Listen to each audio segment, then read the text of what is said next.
Turn on the digital display control box power switch. Set the temperature to 350 degrees Celsius.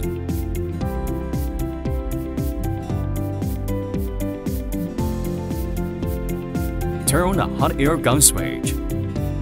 Adjust the temperature to position 5. Warm up for 5 to 10 minutes.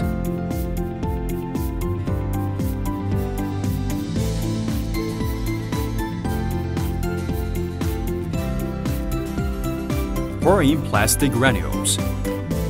Observe the melting status of granules. Start welding. All the remaining plastic must be emptied after use.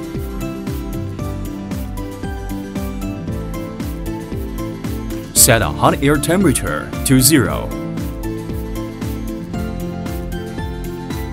Turn up the hot air gun switch. Set a control temperature to 0. Turn up the digital display control box power switch.